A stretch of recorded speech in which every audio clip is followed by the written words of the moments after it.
Comunicación objetiva, veraz, comprometida y sin ataduras. Que pase, con Soraya Castillo. Buenas tardes, son las 5:35 de la tarde. Usted está en sintonía con ¿Qué pasa? Radio desde La Roca 91.7. A continuación y ya con nosotros vamos a conversar con el doctor José Ricardo Taveras. Es un gran amigo de nuestro espacio, gran amigo personal. Además, ya lo decíamos antes de irnos a la pausa, ex director de Migración, secretario general del partido La Fuerza Nacional Progresista y sobre todo un defensor permanente junto al partido, junto a Pelegrín, junto a Vinicito, junto a todos los que le importa un poco la República Dominicana. Y ya durante mucho tiempo han venido advirtiendo, alertando sobre el drama, esta situación con el vecino país de Haití. En estos días han estado muy con mucha actividad precisamente por lo que se intentó hacer en la Asociación de Comerciantes de Santiago y la notificación que hizo la Fuerza Nacional Progresista, incluso mediante alguacil, a la Cámara Penal del Juzgado de Primera Instancia. José Ricardo, buenas tardes. Hola, muy buenas tardes. Qué contento de estar nuevamente contigo y con tu equipo. A disposición de ustedes. Muchísimas gracias. Ana Luna, Manuel Canela con nosotros como de costumbre. Y decía, y empezábamos por precisamente lo de la semana pasada, somete la Fuerza Nacional Progresista mediante un acto de alguacil a la Cámara Penal de primera instancia por la intención de la Asociación de Comerciantes Industriales de Santiago de regularizar los haitianos con la excusa de que eran ya trabajadores. Mira, tú debes haber visto, porque lo compartí con todos mis amigos, una nota que redacté en la que yo hablaba de la reversa de la ASIS. Sí. En esa nota yo explicaba, primero, que nosotros teníamos un plan nacional de regularización de extranjeros desde el año 2004, que no se había implementado porque ni siquiera el reglamento salió 7 años después. Luego fue un parto sacar el Plan Nacional de Regularización, sumamente defectuoso, violatorio de la ley, que yo me imagino que en algún momento el Tribunal Constitucional lo habrá declarar nulo, porque es de las cosas que el tribunal tiene como pendiente. Entonces, en ese contexto, nosotros impulsamos, porque había una ley que lo aprobaba antes de la Constitución del 2010, que el presidente Medina concediera, y quiero hacer este introito para que se comprenda la situación, un permiso al Estado haitiano a través de los protocolos diplomáticos correspondientes para documentar sus nacionales en el territorio nacional. Eso se acordó, y el gobierno haitiano montó una oficina para esos fines, simplemente para expedir documentos a los haitianos que tenían el perfil consignado en el Plan Nacional de Regularización de Extranjeros. Eso fracasó, porque esa oficina tenía una computadora y el plan culminó con una serie de protestas que, según me cuentan, aún no cesan, de los haitianos en el frente de su embajada, reclamando la devolución del dinero que ellos pagaron por documentos que nunca le llegaron. Con ese antecedente y cerrados todos los plazos del plan, la ASIS, que yo pienso que fue instigada, seducida, instrumentalizada a firmar ese acuerdo a fin de lubricar en términos mediáticos la posibilidad de que los consulados haitianos expidan documentos en la República Dominicana. Y la idea que tiene el gobierno, porque no es de la ASI la idea, es del presidente de la República, es que si se les pide un documento haitiano, por lo menos una cédula, el gobierno dominicano, conforme ha dicho el presidente de la República, yo te puedo compartir los videos, porque lo dijo en el programa hoy mismo, lo dijo en la plataforma del Antinoti, y donde quiera que tiene que hablar del tema, él entiende que la ley de migración contempla esa posibilidad, y eso no es así. ¿Qué hacen? La ASI firma el acuerdo. Es una forma de medio lavar la política, que tiene consensos con la diplomacia haitiana, que tiene consenso con el empresariado, y como en este país el consenso se impone a las prescripciones de la ley, ellos aceptan la vocación del gobierno de documentar a los haitianos a través de un plan por vía administrativa. Y llegan a ese acuerdo absolutamente, es más, que compromete incluso su responsabilidad penal. Porque llegar a un acuerdo con un agente extranjero que lo prohíbe el Código Penal. Un agente extranjero, para violar las políticas del gobierno, del Estado, que se establece a través de sus leyes. Eso fue lo que nosotros le notificamos a ellos. Todo el articulado de la Constitución, del Código Penal, de la Ley de Migración, que estaban llevándose de encuentro. Pero ellos retiran el plan después de la notificación y de los eventos sucedidos en los operativos de la Dirección de Migración, retiran el acuerdo, pero ponen en negrilla algo que resulta ser, yo diría que una reincidencia, porque ellos dicen que el gobierno le ha prometido buscar las vías para buscar la solución que ellos estaban buscando a través del consulado, y que por vía de consecuencia ya el acuerdo carecía de sentido por eso, no porque estaban violando la ley. O sea que es un retiro petulante, para nada humilde. Y entonces ellos han insistido, pero no son ellos solamente, hay intereses económicos especiales que quieren sostener este desorden, y con ustedes yo he conversado en otros programas. Eso es como ganancia de pescadores, cuando en Río Revuelto ganancia de pescadores, seguir creando este desorden con un objetivo. ¿Cuál sería ese objetivo? Sí, exacto. Doctor, ¿cuáles son esos sectores que usted dice que ganarían con este tipo de acuerdos irregulares, digámoslo así, o ilegales? Bueno, los sectores que ganarían son obviamente, porque nosotros tenemos que distinguir, porque en este desorden hay muchos intereses que confluyen. Para mí, los intereses más importantes, los más graves, los que tienen mayor responsabilidad, no son ni los Estados Unidos, desde mi punto de vista, ni la Unión Europea, ni el PNUD, ni nadie. Para mí, el principal responsable es la clase política, que es la que está llamada a hacer valer la ley y ha cedido y se ha hincado frente a los intereses corporativos. ¿Y qué grupos, qué lobbies aquí impulsan eso? Bueno, los lobbies empresariales que tienen una mano de obra masiva haitiana en el sector azucarero, en el sector construcción, en la construcción, sí. Pero no son solo ellos, porque el problema es que me gustaría que un día podamos usar este programa, que es mío, porque me siento como parte del equipo. Bien, así es.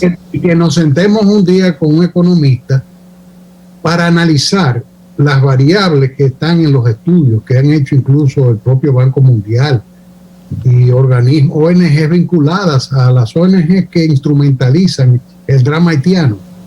Entonces, esos mismos han concluido que en la República Dominicana hay un 54% de informalidad en el mercado laboral.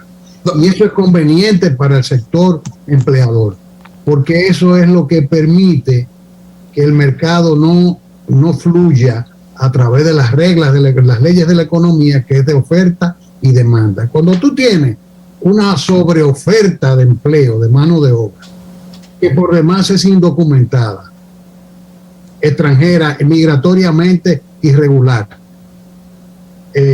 entonces tú tienes un impacto en el mercado que reduce los salarios, y el beneficio del sector empresarial es ese. Ahora, esto está llegando a unos niveles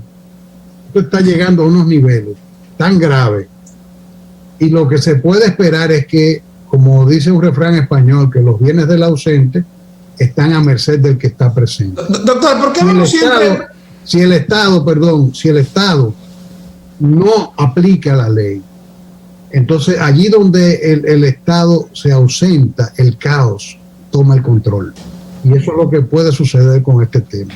¿Por qué vemos siempre a la Fuerza Nacional Progresista prácticamente en solitario llevando esta causa y prácticamente sin mucho respaldo de lo que son las demás, o por lo menos las organizaciones políticas mayoritarias de este país, que podría dar a pensar que incluso no, esta es la Fuerza Nacional que siempre tiene un discurso anti-haitiano? Se lo pregunto aquí con todo el respeto, y que siempre con esa alarma o ese discurso alarmista en cualquier tema de interés nacional.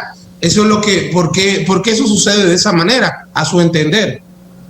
Bueno, mira, hay diferentes formas de ver las cosas. Mira, desde mi punto de vista, ¿por qué andamos solos en este tema? Porque tenemos un sistema político agotado que no responde a agendas. Porque este es un sistema político que sirve a una plutocracia. Entonces, cuando tú ves, por ejemplo, que un gobierno tiene herramientas de información que no la provee la Fuerza Nacional Progresista, la provee el Banco Mundial cuando te dice que el dominicano está ganando salario de 1990, que no, el 54% de informalidad no es una información que creó la Fuerza Nacional Progresista. O sea, ya tú automáticamente, si tú eres un líder del Estado y de la política nacional, tú tienes que estar en condiciones de saber que el mercado laboral está distorsionado, y entonces ¿para quién tú estás gobernando? ¿Para los intereses de la mayoría o para beneficiar a las minorías, para que el salario siga depresivo? Entonces nosotros somos un partido de agenda. Obviamente se le puede llamar alarma a una situación de ese tipo. Yo diría que poco alarmado está el país. Sí. Nosotros estamos haciendo una advertencia, la hemos venido haciendo con el tema de la corrupción. Aquí hablan de como si estos juicios fueran los primeros, como si se olvidaran los juicios de los años 80, que partieron desde la Fuerza Nacional Progresista.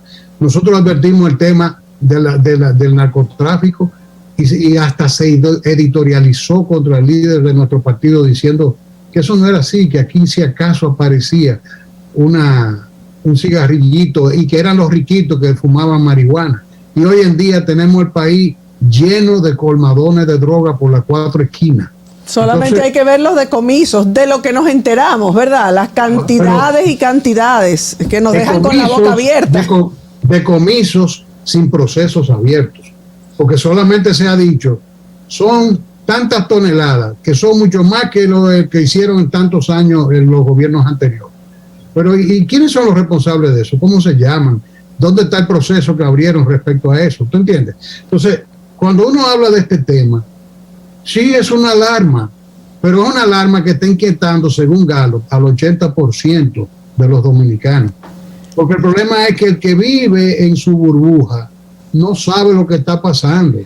A propósito, de la República. A propósito de lo que comentaba Manuel, de la labor que lleva la Fuerza Nacional Progresista, tenemos entendido que la Fuerza Nacional Progresista está convocando a una rueda de prensa para esta tarde, esta noche. Es una reunión para una marcha en defensa de la soberanía nacional. ¿Es lo correcto? Mira, nosotros, más que para la marcha patriótica, es un ejercicio cívico para que las élites de este país empiecen a darse cuenta a despertar. De que realmente el tema que nosotros estamos hablando hay que prestarle atención. Pende sobre nosotros la espada de Damocles, José Ricardo. No tengo la menor duda, porque no me lo estoy inventando, son los datos los que lo dicen y lo podemos evaluar. Mira, ¿qué es lo que nosotros hemos visto? Este sistema político está en una situación de gravedad. No reacciona frente a los problemas básicos del país. Aquí se hablaba, por ejemplo, de la educación, de la necesidad de establecer el 4%, y los recursos del país han sucumbido ante la corrupción, el desorden, la falta de objetivos en la política y tú ves los videos de las cosas que hacen los niños y tú dices, ¿para qué estamos sacrificando el 4%? Este sistema fracasó en la educación, este sistema fracasó en la salud, este sistema fracasó en el control de la seguridad fronteriza, ha fracasado en el control de la seguridad ciudadana. Entonces el sistema político necesita, yo le llamo como de un reseteo. Y entonces, ¿para dónde que vamos a mirar? Porque el presidente Luis Abinader no quiere que miremos para atrás. Para adelante y el presente, evidentemente no lo podemos mirar porque no andamos bien. Entonces, mira, ¿para dónde miramos? ¿Qué es lo que vamos a hacer? Cerrar los Mira, ojos. vamos a mirar. El pueblo dominicano tiene que mirar en torno a las agendas que pueden ser del interés del bien común, de un Estado y un liderazgo nacional que sea capaz. Y entonces eso es lo que nosotros quisiéramos auspiciar. Y esa reunión que hay esta noche es con el objetivo de ver cómo las fuerzas políticas y sociales que tenemos esta inquietud, que no somos solamente nosotros, hay muchos, tanto en la política como en las confesiones religiosas más diversas, y así como en los sectores sindicales y muchos sectores de sociedad civil inquietos con la agenda que nosotros estamos desnudando desde hace años y que poco a poco los eventos han ido diciendo que tenemos razón. Entonces, ¿qué es lo que nosotros quisiéramos auspiciar? Una confluencia de liderazgos y de fuerzas políticas y sociales que generen una alternativa electoral para poner la agenda en el proceso electoral en el 2024. ¿Por qué? Si logramos que se ponga la agenda y se exprese electoralmente esa agenda, entonces la clase política dominicana va a cambiar de actitud. Porque mientras el pueblo dominicano no vote por esta agenda, no estoy hablando de que voten por nuestro partido, es por la agenda, por gente que la suma. Y entonces tú tienes que, para provocar el reseteo, como yo le llamo, del sistema, para que no nos sorprenda el caos con un populista, es que desde el mismo Claro, sistema, lo que decía Manuel hace un momentito, precisamente, sí, el peligro que corremos precisamente por eso. Exactamente, Por la desde falta el de mismo opciones, sistema, de personas que entendamos que pueden hacer lo que el país necesita.